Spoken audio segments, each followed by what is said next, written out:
Okay. Thank you so much for attending our first annual career panel hosted by the Work-Based Learning Program here at Southwestern College. I am ecstatic to have brought this event to all the students who are in attendance. I had a wonderful set of faculty at Southwestern who were here to help me brainstorm and put this thing together. So I hope that it is a worthwhile experience for everyone in attendance.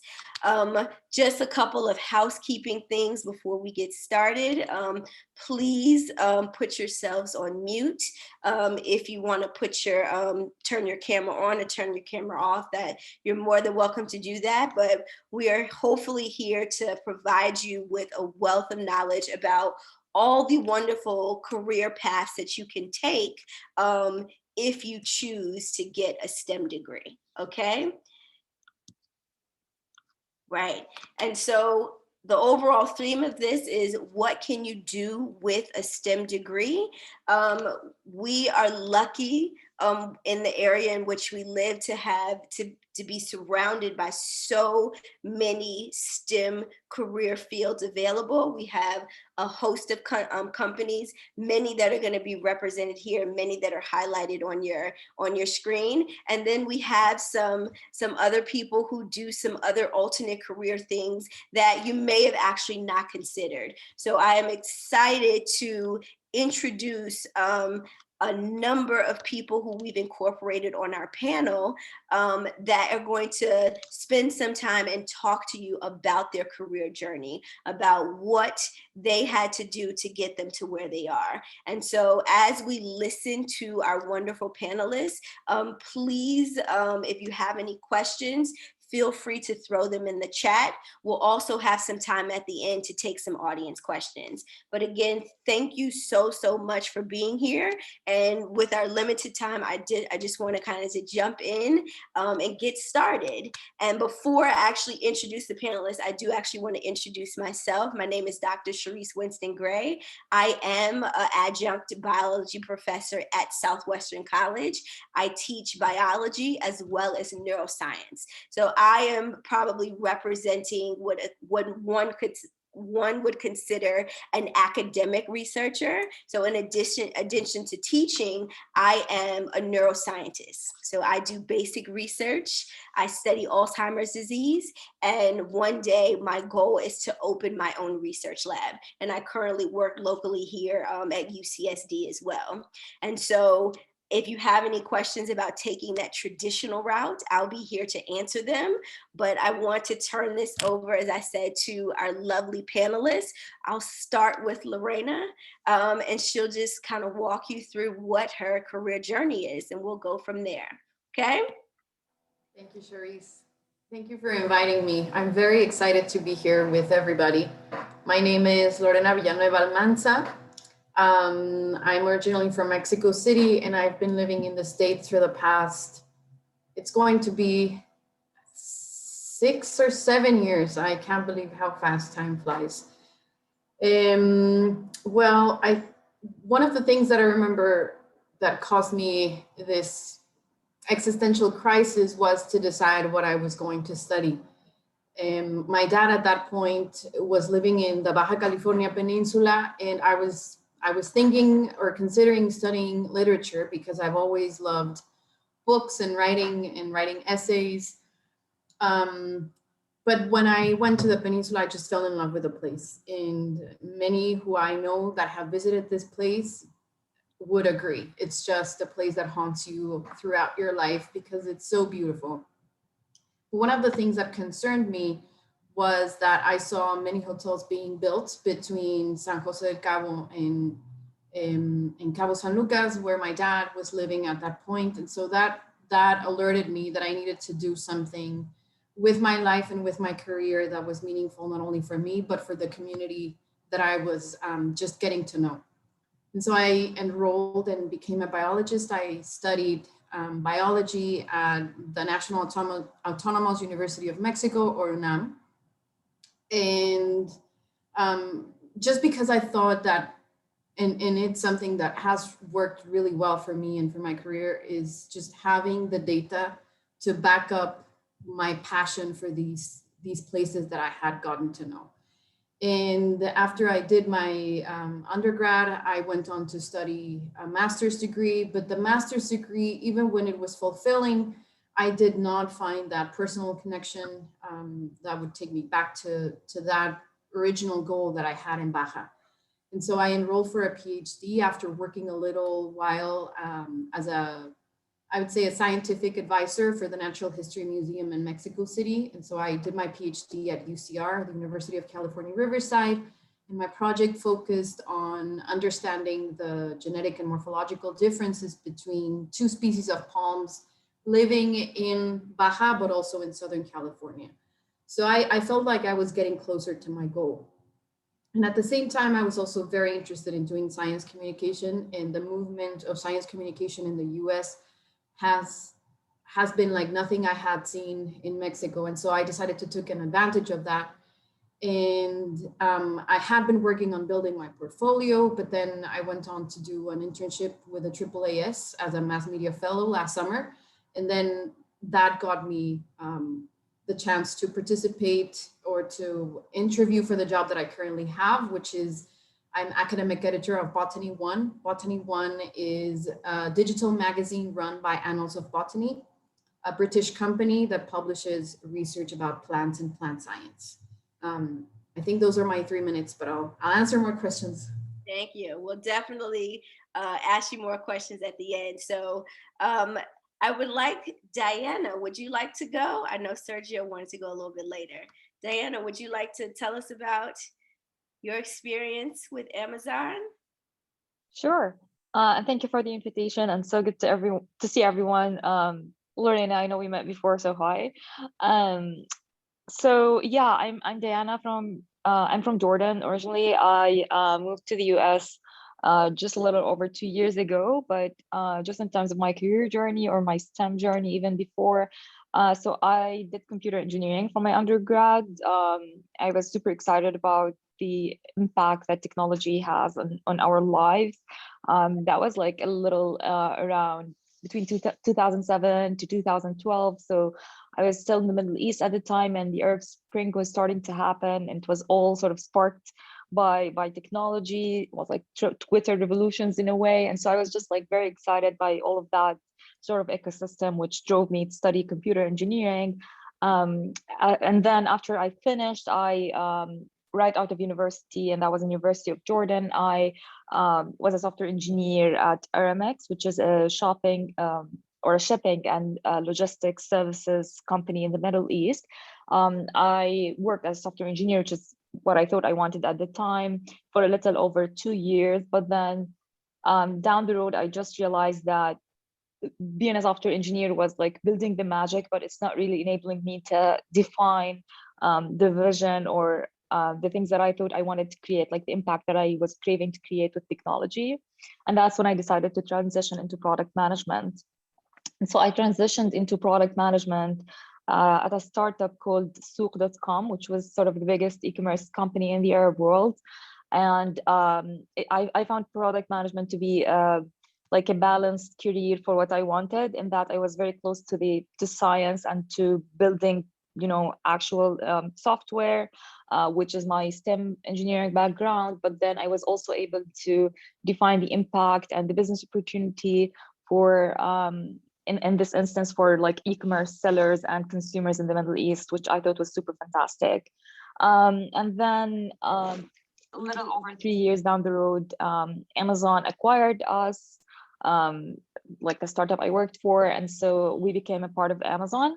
At that point, I decided to leave and go do my MBA because I wanted to understand more about the business side of things and develop my career further, because I have the engineering background. So I wanted to complement it with the managerial skills and the business background. So I went to do my MBA at Stanford, and that's when I moved to the US. After I finished, I just developed a new passion. I mean, it was always there, but I just like decided that I want to make that jump into media and entertainment. And that's when I decided to join Amazon again, but with the Prime Video team, so that I'm more on the media entertainment side of things. And that's where I am today. So I am now senior product manager with Amazon Prime Video. Thank you so much. I'm sure the students will have some very interesting questions, but it's very nice to see how you can have an engineering degree and then it be translated into, you know, one of the largest companies in the world, right? So thank you so much for telling us your story. So I think I'll skip to Dr. K.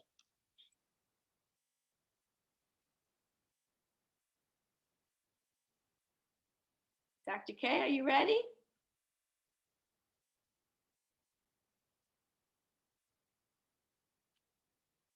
Okay. All right, maybe we'll come. Oh, sorry, there we are. Dr. K is ready.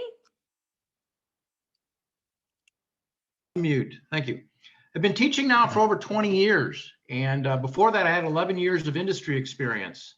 And explaining me is, I just put together for my students who I teach, so they get a better idea of who they're dealing with up front. But to start with, I'm a dad and a grandpa. Okay.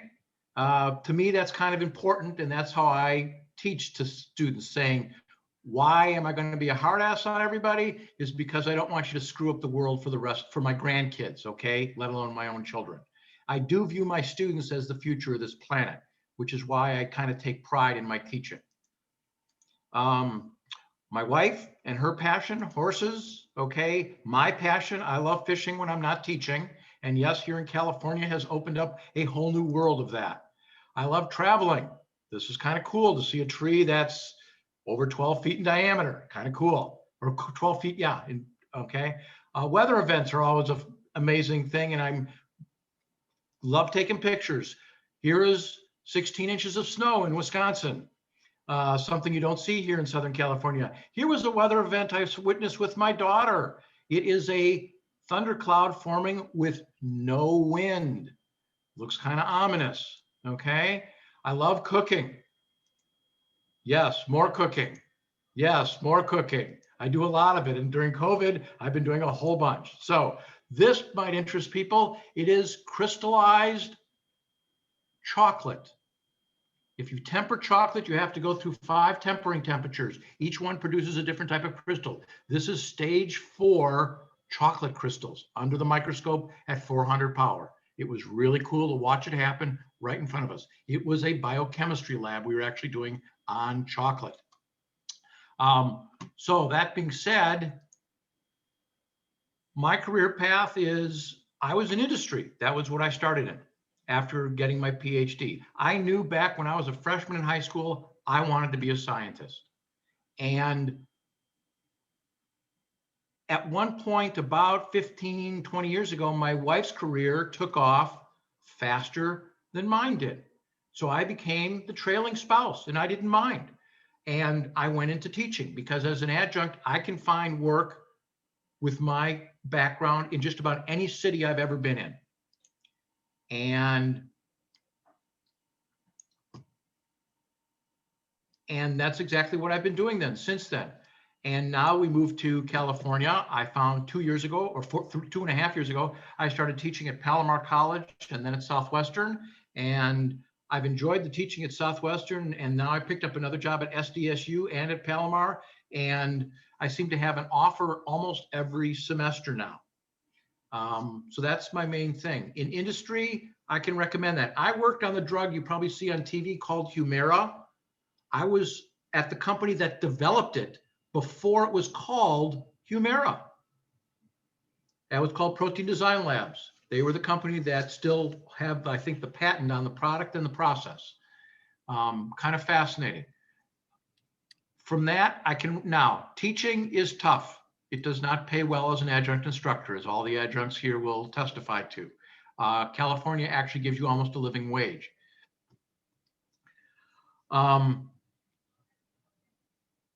The other thing is, in industry, I was paid very handsomely and I enjoyed it and I was very good at it.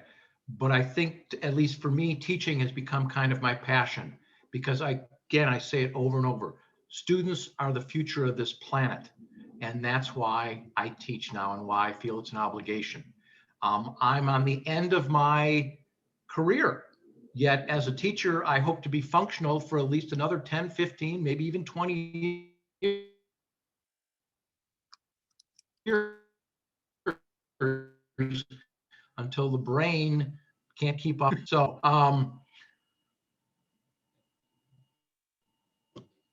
Okay.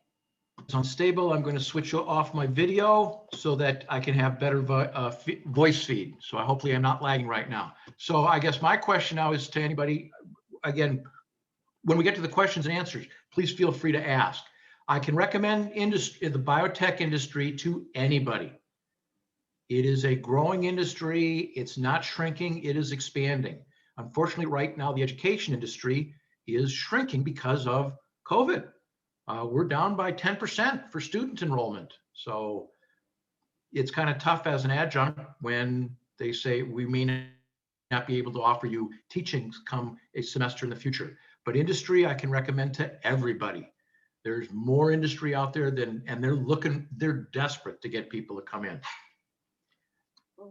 Thank you, Dr. K, for providing a realistic perspective, right? So we always want to challenge students. You want to make sure that you're doing what you love, and it may not always equate to what's going to pay you the most. So it's good to be flexible and have multiple skills. That's why I teach and I do research as well too. Okay. Well, now I'm going to switch it over to Sergio. Okay. He has a very interesting perspective because he actually started out taking science courses at a local community college. So thank you, Sergio, for being here. Go ahead. Okay. And I'll just apologize up front. So I'm actually calling from my twin daughter's middle school. So I hope the feed's good and I don't cut out too much. But yeah, you know what? I just want to reflect that I have a very similar experiences in my own career as many of the members of the current panel. I'll agree with Dr. K right now, so I'm on the other end of it. I am just joined the biotech field. So I've been in the biotech field during the COVID era, joined during the COVID era. I can talk a little bit about that later. But really my journey has been where I've had a lot of different jobs and trades over the years. I'll just really quickly say that I identify as a cisgender male. I consider myself Mexican American, Chicano, and my pronouns are he, him. I'll quickly say that for me, my journey really started off. I grew up in New Mexico. My parents, my mom is from Mexico. I grew up in an immigrant family when my grandfather came here to the States from Juarez and Durango area and moved into Santa Fe, New Mexico area. And that's where I grew up. When I graduated from high school, I joined the Marines. Fortunately for me, I was given a tech discipline. So I was working on military aircraft. So I learned engineering when I was in the military. That brought me to Camp Pendleton. I had the dream of going to college and one day being a doctor, a physician. So I fell in love with Southern California and I went to the Palomar College because it was like right next to Camp Pendleton and I didn't want to leave California. And at the time, I also didn't go back home because I just started a relationship with my partner, who is my wife now. So for me, I did my PhD at Harvard Medical School in virology. And then I didn't know where Boston was when I accepted the program. Couldn't tell you a thing or two about New England culture. Got to experience that for 6.5 years. Came back to San Diego to UCSD as a postdoc. Did that for about 4 years. Was doing that training and really was on this expected path of becoming an academic researcher, which really wasn't fitting with me. So when COVID hit, that opened up opportunities for me to go into the biotech field. I worked on a COVID drug for about 6 months with the biotech company that needed a virologist. And then that opened up another pathway where I'm now working for a gene therapy company where virologists are basically in high demand overall, but also in the gene therapy field. So I can talk about that too.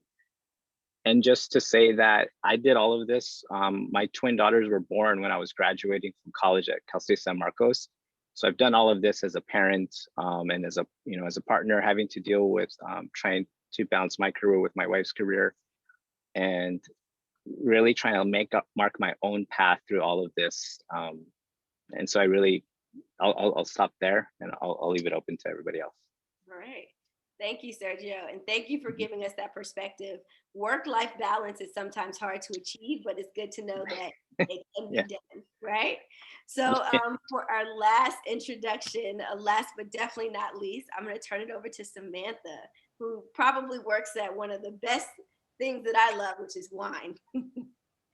Yeah, so hi everyone. My name is Sam Kretschmar.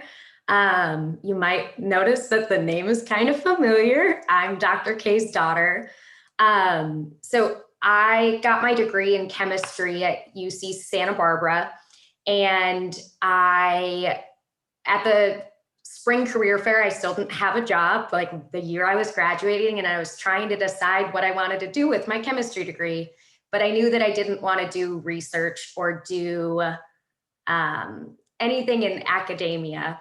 I guess the apple does fall close to the tree, but not too far, I guess. But I was deciding between doing environmental science and doing some sort of food science. And of the jobs I ended up applying for, I got an internship with E&J Gallo in one of their laboratories.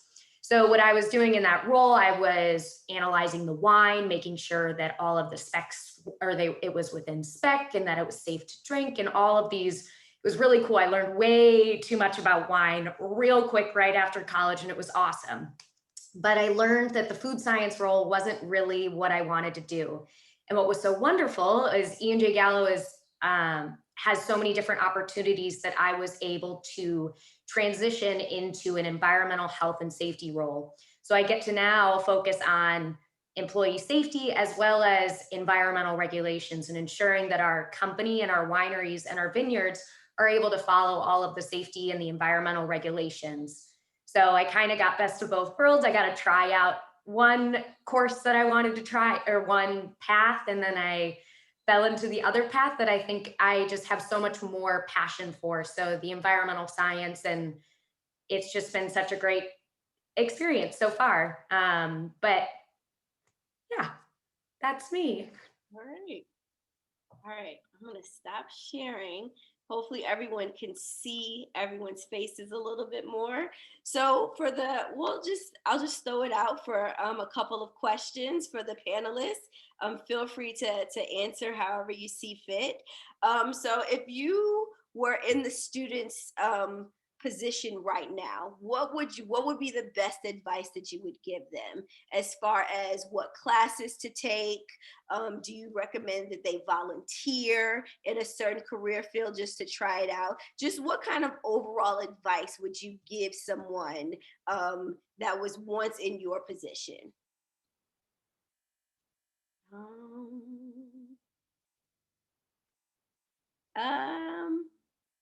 Lorena, do you have any advice?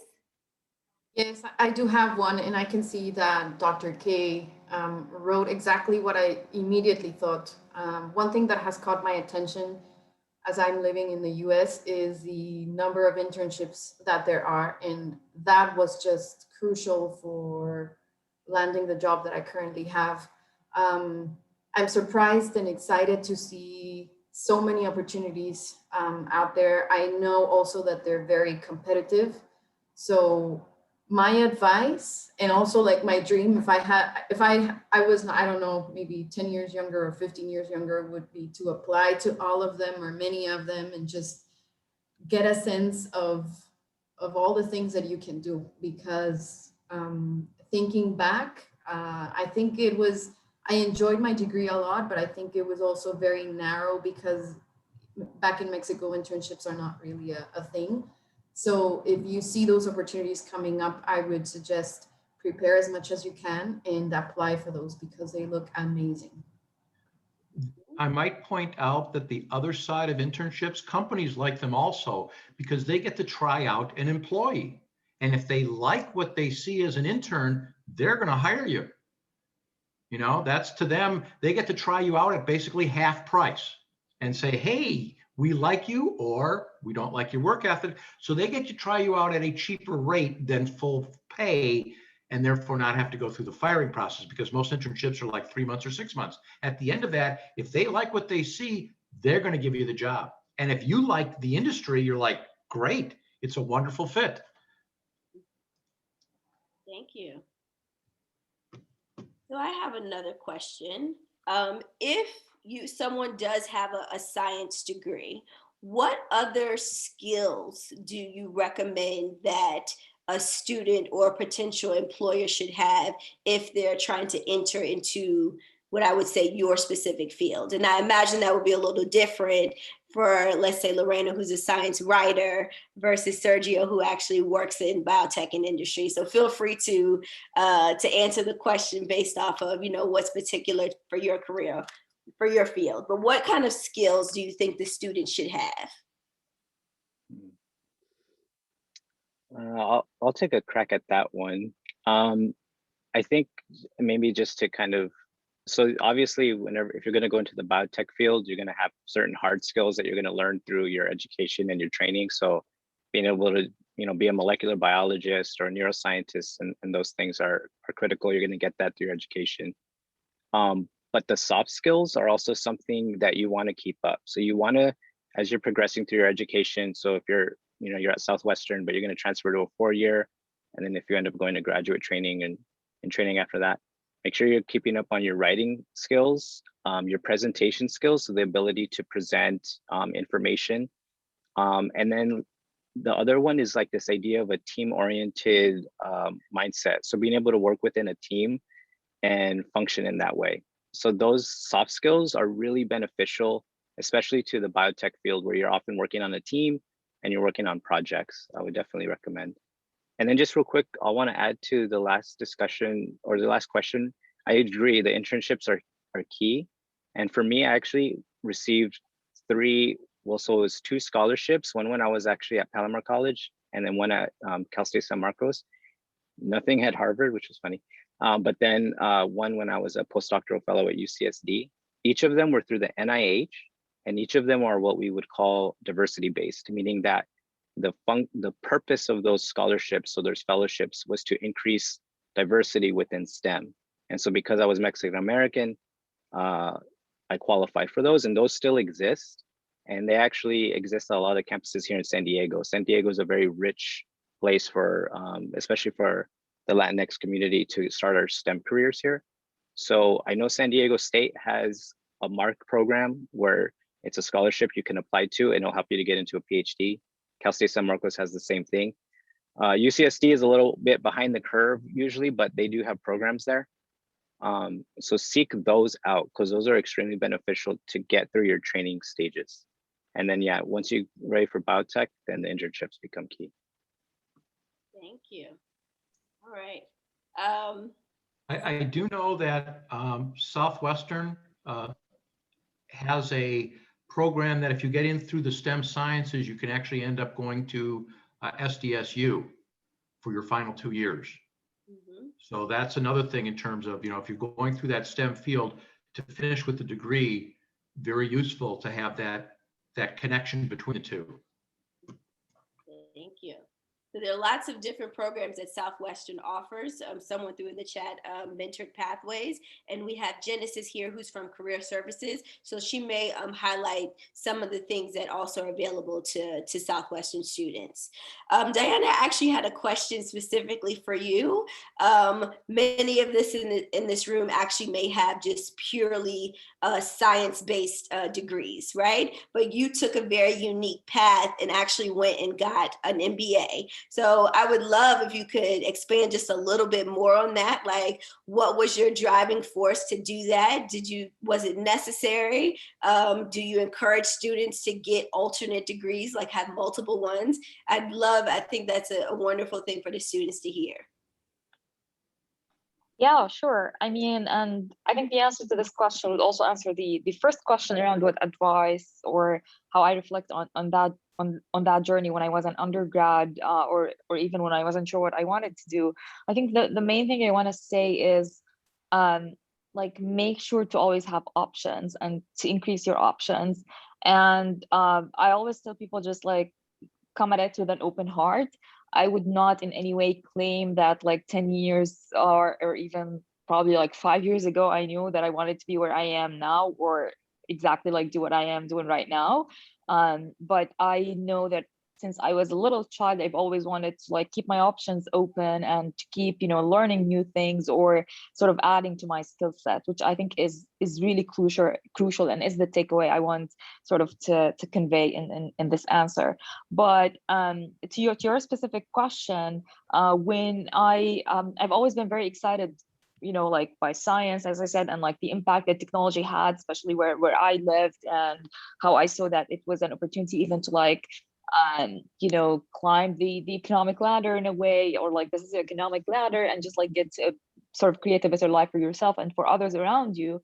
But I just realized that I also liked other things. Like I want to actually be in meetings. I want to be a decision maker. I wanted to like discuss ideas and project ideas with people. I want to connect with people. I didn't just want to be behind a computer and like type code all day long, which I'm not suggesting is, I think that's awesome. That's how I started my life and that's amazing. But I just realized at one point that I'm missing that sort of social aspect and decision-making aspect that I felt is all is not really in the hands of software engineers, the way companies are structured.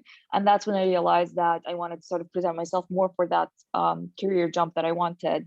And an MBA is like a very sort of established path for this in the industry, especially if you're targeting big tech. And so I would sort of like just throw the plug here and be also very honest that it doesn't necessarily lead you to just be a product manager. In fact, when you take an MBA, there's like so many things that you could do. You could like even go into politics, you could go into consulting, you could go into finance, you could go into product management. So there are so many career paths that you can choose after that, even if you just like start with a science degree or with an engineering degree. So it's one of those degrees that can help you become more of a generalist and add sort of like a generalist skill set to your core hard skills that you have. Which is the path I chose. I don't necessarily say it's the exclusive path, but the main thing is just look for ways to expand your options. Excellent. Thank you so much. So Samantha, I have a question for you. So when we think about, so you started off in food science, and many students may or may not realize that we actually have essentially a food science program at Southwestern where students can actually learn the process behind making beer and fermentation. So you essentially were doing that from the wine perspective, right? So what was interesting about the job? What was challenging about it? And then was there like a defining moment that actually wanted to get you to change into more the environmental side of that? Yeah, so I really enjoyed working in the lab. It was a really cool experience because I got to put some of my chemistry knowledge into making wine and being able to see the finished product and know that I touched some of the wine that I get to drink now today, because it takes a few years. Like, I think that's just been such a cool experience to be able to say I helped with that. I helped take analysis. I ended up pulling samples. I helped. And that I think was the most interesting part of it. And then Charisse, what was the other part of the question? Was there anything challenging for you? I would say the challenging part was switching my mindset from academia, because I had worked in a biomedical engineering lab as well as an archaeology lab, and really putting that into a work life. And it is a big change. I went from taking school, like, as you know, you grow up doing school for like 18 plus years, and then going into real life adult work. That was a very big change for me. And it was a really great change. I think I learned so much, and I'm still learning. It's a constant battle. But for me, that was the biggest the biggest change and the hardest part of was just getting used to working in a job rather than working in an academic role. Mhm. All right, thank you. Mhm. Good to hear people's challenges along with the positive outcomes. Lorena, I have a question for you. So you do something that's a little bit off the beaten path. You're doing science writing, right? So how would you recommend, what would you recommend to a student who is really good at writing, but doesn't know how to get started? We're big in this social media era. Should they have a blog? Should they have a YouTube channel? What would you think would be a good way to get them started if they were interested in science writing?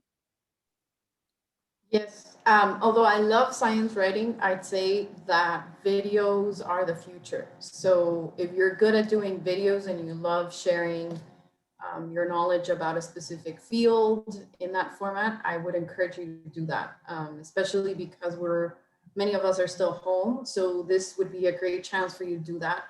If you're into podcasts or just grabbing a phone and just speaking and recording, I would also recommend that. But if you're still planning on doing science writing, so I would even say that that would be like the old school, which I feel very passionate about. My recommendation, and I think it would apply for every format that you're wanting to go or do, is just to reach out to societies or to NGOs and nonprofits around your area that you might be interested in helping out. So I reached out to the Botanical Society of America because I wanted to write for their newsletter. I was also writing for the California Botanical Society before I got my internship. For the Botanical Society of America, I also volunteered as a translator just to have their webpage in Spanish as well. So just putting that skill set out to them. Because that way you will build a portfolio, you can add some lines to your CV, you will show either a potential employer or somebody that is deciding whether you get an internship or not, that you have done these things. Another suggestion is if you write, work with an editor. That always looks really well. So those would be my advice. Yeah. Right. Well, thank you so much. I think this is a perfect opportunity to turn it over to some audience questions. Any student administrator in the room, if you feel comfortable, feel free to unmute yourself and ask one of our lovely panelists a question. I did have one that I wanted to highlight again that was asked in the chat, and this will be for Sergio, specifically because he mentioned this. You know, we've kind of highlighted how important it is for work-life balance. How were you able to manage, you know, getting your degree, taking care of your family, and still doing everything that you can for your career, and in the midst of COVID?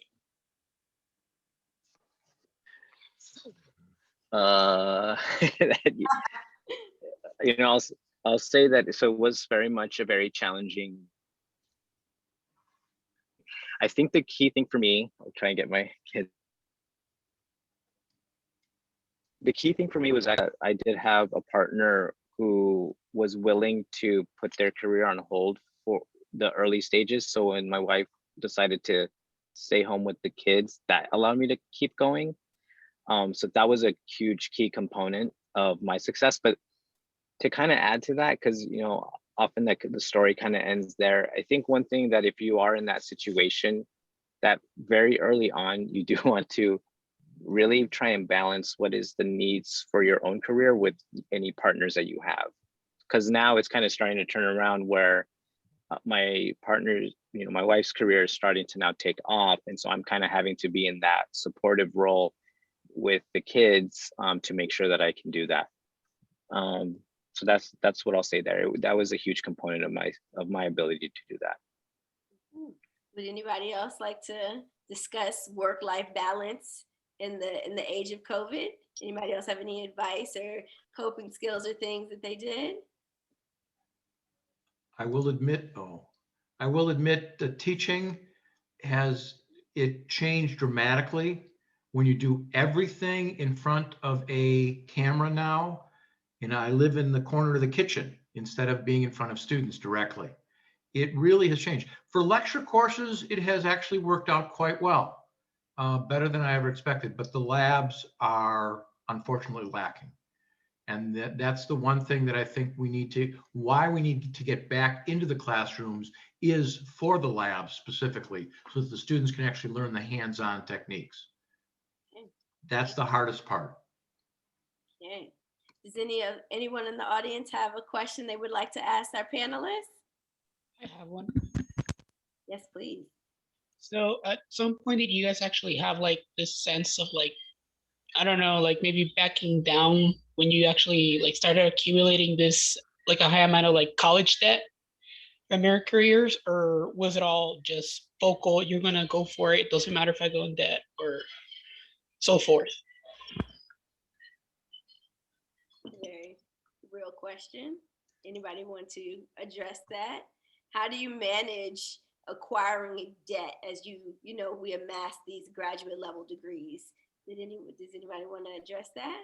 I will point out that a lot of the major land grant institutions, like University of Wisconsin, University of Minnesota, when you get your PhD, frequently you will get an assistantship when you get into that program.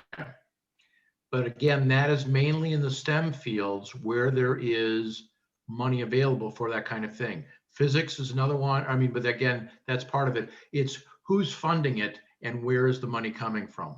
So for master's and PhD programs, there are frequently assistantships. But again, that is the major land grant institutions around the United States. Yeah, I'll comment on that too, because I came from a pretty poor family. So I mean, I think I said I was first gen. And so the money issue was always a big deal for me as well. So I was very strategic in it. I mean, part of the reason why I went to the military was to pay for my undergraduate school, which it did. So I didn't have undergrad debt.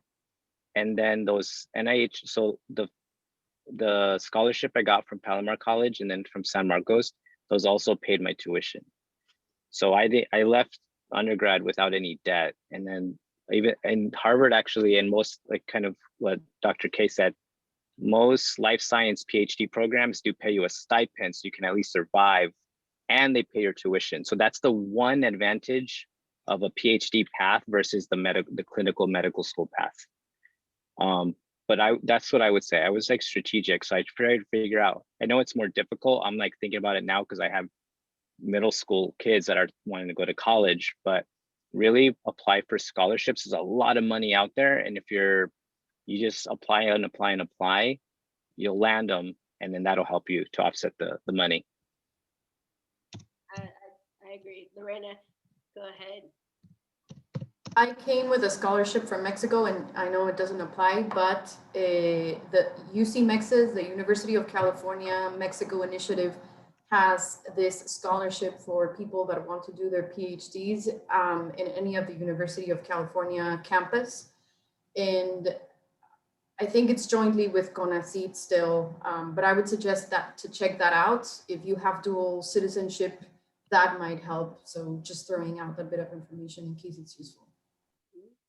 And utilize the services that are on campus. Like I was reading through the chat, and there were people actually like throwing in services that are offered through the Career Center at Southwestern and at the local institutions. There are bridge programs at UCSD and at SDSU that are meant to help students who are starting off at the community college level, have them transition into a four-year institution. So you may have to do a little bit of legwork on your own, but there are services out there and available to help get you that free money. You want to try and get as many scholarships as you can in order to kind of help, fund your education. It is available for you. You just got to search for it. Okay. And even if you look into the chat, people are throwing scholarship ideas in the chat as well. I did have one interesting question that I think is going to be poignant for our students. So at their early stage, people are probably changing their majors 2 or 3 times, right? So how many times did anyone in this room have to change their major before they actually, stuck with, their specific degree?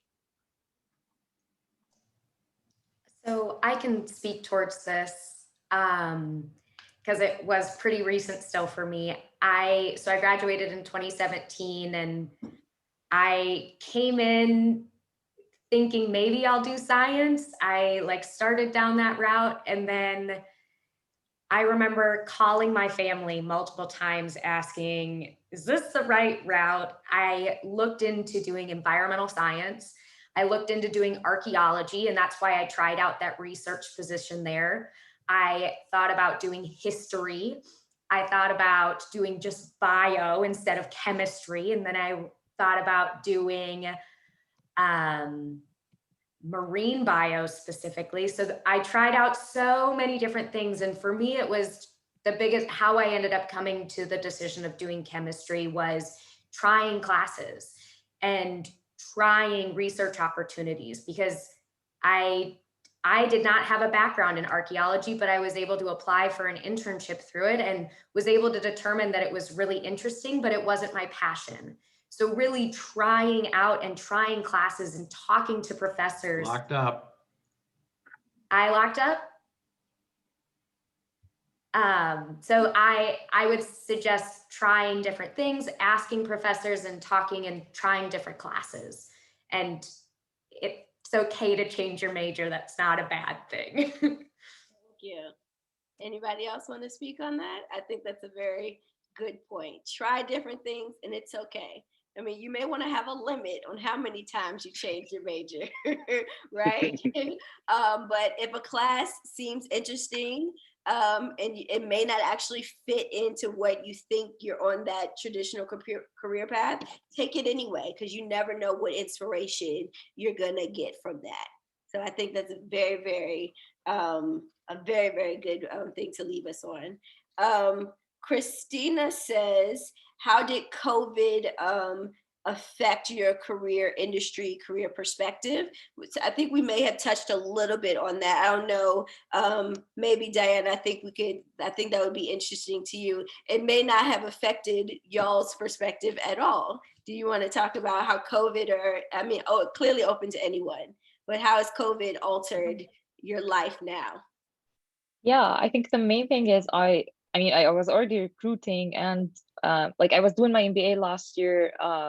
So I graduated during COVID, and so it was really hard to even find a job, and it's a super challenging path anyway. And I was thankful that I had the offer ultimately, but that part was challenging in and of itself. But then just being onboarding remotely, and I still haven't met anyone from my team. I don't know anything about these people that I'm working with, how are the processes, and you have to be in meetings all day long with people that you've never met in person. You're not able to establish that rapport in person, or even I think the other challenging part is, especially when you're working in sort of a technological environment, or even a science problem, sometimes you need brainstorming sessions, or you cannot just solve problems on your own. You just want to be able to think through things with other people. I think that's been especially challenging to do just over Zoom meetings or online meetings. Definitely we have substitutes, we have virtual whiteboards, we have obviously you can do a virtual call and start thinking, but it's really different from just being in the corridor and being that's the thing I want to do. I think that's the thing that I still miss the most about going back to the workplace. But besides that, I will think that most other things translated pretty well. And as someone who onboarded virtually and has been doing it for almost a year now, I think that it worked overall. I just missed the brainstorming part, as I said. Right, absolutely. Yeah, there's been some challenges for everyone. And I have a question. Yes, please. So do you guys choose your careers based on the fact that it was challenging, or because it was just something that was just easier for you to do? I can't say. I'll jump in on that. Okay. I'll jump in on that real quick, because I'll answer the last three questions together. So for me, COVID created an opportunity. I'm a virologist. So when COVID hit, I realized, even though I was still finishing up my postdoctoral training and I was 10 years into the game in a sense, I said, I want to be a part of this and I want to contribute. And so I took the risk of leaving my academic career to start into the biotech, so that way I could be a part of the COVID kind of environment. And so that was a little bit of a risk. But then what ended up happening is it opened up more doors right after that. So now I'm in a very, very innovative biotech company. I love the work that I do. And my compensation around that, meaning how much money I make, is like very well proportioned relative to if I would have stayed in academia.